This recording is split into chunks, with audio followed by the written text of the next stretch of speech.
Hey everyone, happy Tuesday. Good to see you. Today we're going to talk about how to accelerate your career goals with two things I think that we don't talk about enough. A lot of times I think we set goals for ourselves. And okay, I'm speaking for myself. Okay, so I set goals for myself. And when they're really far off in the distance, they sound all exciting. But then, like, as the time comes closer that you actually need to, take a next step on that goal, it feels so scary. And so, I'm kind of reminded of, one of my clients, I'll talk a little bit about how we can use both clarity and small, brave steps to accelerate your career goals. So I first want to talk about clarity. So one of my clients had come to me and we were sitting down doing one of our very first goal setting sessions. And she had been in marketing for years and had really grown her career in marketing. And she really wanted more, and she was ready. She had done all the work, and one of her career goals was to be a chief marketing officer. And so we talked about it. She's like, I really think I'm ready. I've done all this work, and I really want to go for that chief marketing officer role. And I said, that's amazing. That's so exciting. And I said, so who have you told about this? And she's like, no one. And I'm laughing and she started laughing because this is so common. How many of y'all, and give me a thumbs up or a heart if you've had a career goal or you've had any type of goal and you've never told anyone about it? And I get it, because you know what? Clarity is vulnerable. Clarity is so vulnerable because you know what? When you actually put out there what your goals are, what you want to do, what you hope to achieve, all of a sudden it's not tucked inside this safe little place in yourself that no one can judge, no one can criticize, no one can get access to. Because when you actually share your goals, it's scary. It opens up this goal or this dream that you have to criticism in some regards, right? Because all of a sudden the world knows, oh, so-and-so wants to be a chief marketing officer. You want to write a book. You have all of these goals to grow your business or, whatever it might be. And all of a sudden people can be like, why would you want to do that? Are you sure you can do that? And I think a lot of people don't share their goals sometimes because they're also really concerned with failure. Well, what if I tell people and then it doesn't work and I'm a miserable failure and then I have to go and like crawl back in my hole somewhere? And you know what? There's actually a little bit of research, I think, that explains that there's some gender differences between, how men promote themselves and how women promote themselves. And although my book is called Closing the Confidence Gap, this study was called The Confidence Gap, which I do talk about in my book that's coming out this fall. So Wharton researchers actually had men and women take a standardized test. And they didn't tell them the results of the test, but they basically had them take this test. And then they were supposed to go and talk to who would be potential employers on how well they did on this test. And then basically promote their abilities based on how they did on this test. And the long and the short of it was, and I know this might not surprise some of y'all, but men did a much better job of self-promotion. Did a much better job of saying, how they thought they did on the test and promoted their skills and their abilities. And women just did not. They held back a little bit. They did not self-promote as much. And this is really unfortunate because what the study also showed was that because men self-promoted their abilities, not only did they get hired by these prospective employers more frequently, but they actually got paid more. And so this study revealed that there is a real gender gap in confidence. And so I want us to be mindful of that because a important caveat for y'all to know is that women actually did a little better on the assessment, even though men did a better job of self-promoting. What the researchers came up with is, well, maybe we can just tell women that they did better or that they do better and then hope their confidence will follow suit. I believe there's another way, which is a whole reason why I wrote my book. I believe that we need more women in the rooms where decisions are made. And I think that that's going to change the nature of leadership. So what does this have to do with clarity? Back to clarity. I want you to be clear on what you want, because I want you to know that there is a gender difference in how men and women share their goals, promote their dreams, promote their ideas. And clarity is so vulnerable. And yes, it's important because if we're not clear on what we want, then no one can help us. So, like my client, when she started getting really clear about the fact that her goal was to be a chief marketing officer, she started telling people. And people like the networks started to conspire to help her. They're like, I know someone who's hiring. Hey, I know someone you can connect with. I know someone who will help you with your resume. And so I think it's really important because I think sometimes we get scared that, sharing our message and all this clarity is going to be super vulnerable. And it is. But I think sometimes we're worried about like, oh, if I share too much, everyone will know and there will be all this exposure. But here's the deal. The world is so noisy. It's so noisy. Everybody's busy answering emails, listening to lives like this, worrying about their own stuff. That your real problem is not exposure, it's obscurity.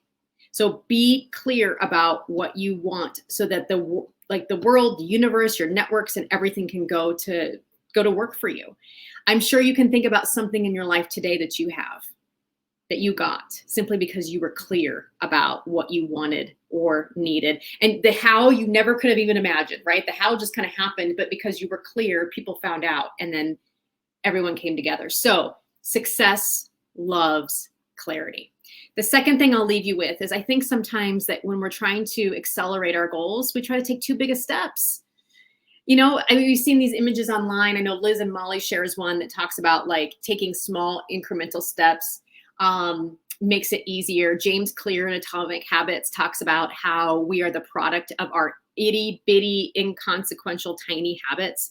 Ariana Huffington says, we really need to break our goals down into steps that are too small to fail.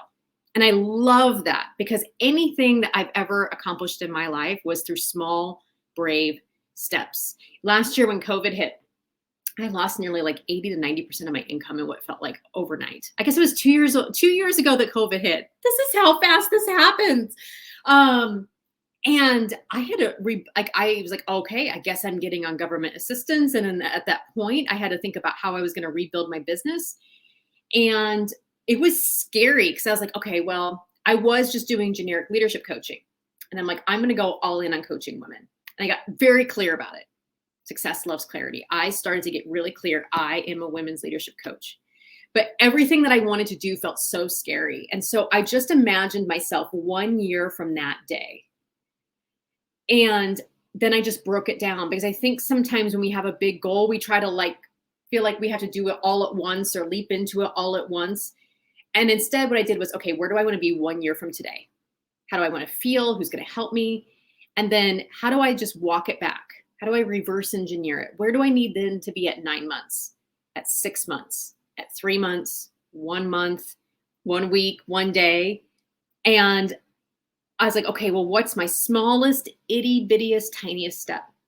The only thing I changed when that happened, and that was in late 2020, was I went and switched my social media posts for that week to just add the word her or woman or she to talk directly to women. That's the only thing I changed.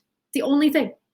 And that little itty bitty tiny step set off a trajectory of motion that not only helped me and my business recover, but totally brought my income level back up to where it was pre-COVID. So after everything just shut down. So the whole moral of the story of all of this is just take your smallest, bravest next step. For some of my clients, it's something as small as when they want a new career, but they don't know what they want. Their first bravest next step is to dedicate just a little journal to make a list of what they don't want. Sometimes, when you're, racing towards a really big goal, and, maybe with my teams, when I did this activity with my teams and we had to launch a big initiative, our smallest, bravest step might have been drafting an email that we wouldn't even send until the next day. So we had time to sit on it.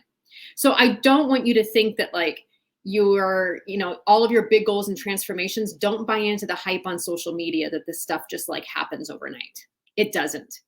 A lot of major transformations come from people who are taking small, tiny, consistent steps behind the scenes that you don't see. One of my favorite sayings that I personally for myself, I guess, is, consistency isn't sexy, but it sure does work. And I think sometimes we think that to achieve our big career goals, it's going to happen in like a flash overnight, when really the way that it happens is through small, itty bitty, brave steps that are just consistent over time. So, two ways to accelerate your career goals. The first one is success loves clarity. Who have you told about your exciting career goals? Who can you share it with today? Share it with someone safe and practice saying, I want to be, I want to do.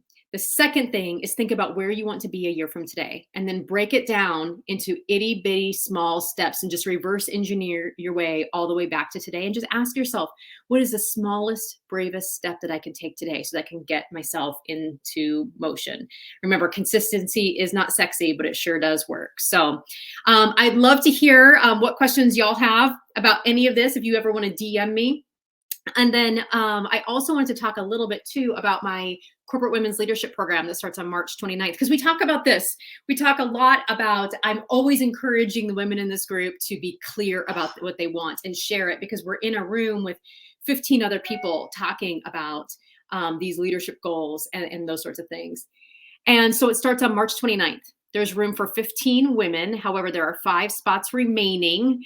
We already have a really amazing group in the room, and it's meant for women who want to get clear on their strengths as a leader, overcome doubt and imposter syndrome, boost their confidence, amplify their voice, and take brave next steps at work. And so over the course of 8 weeks, these courses are taught by me live on Tuesdays at 12 p.m. Central for an hour. We talk about how to claim your role as a confident leader and know what you stand for as a leader. We use the Enneagram to help you highlight your unique strengths as a leader. We discover your unique talents. What have you been put on this earth to do so that you can find career clarity, or make sure you're leading with those talents so that you're feeling good energetically at work? We talk about how to close the confidence gap, overcome doubt, and amplify your voice. I teach women how to trust themselves. We don't talk about this enough in corporate women's leadership training, but really how to trust yourself to make clear and confident decisions, and then how to use all of this to continue to move yourself and your career forward. So if you have questions, you can definitely send me a direct message. The website is kellyraythompson.com/leadership program. The link is not only in my profile, but I can drop it in the comments as well. So anyways, thank you for joining me. And I hope that you take a small brave step, and you should totally tag me in that step that you take. So thanks for popping on. I have a very special guest next week. We're going to talk about asking. So make sure to join me next Tuesday, and I will see you all very soon.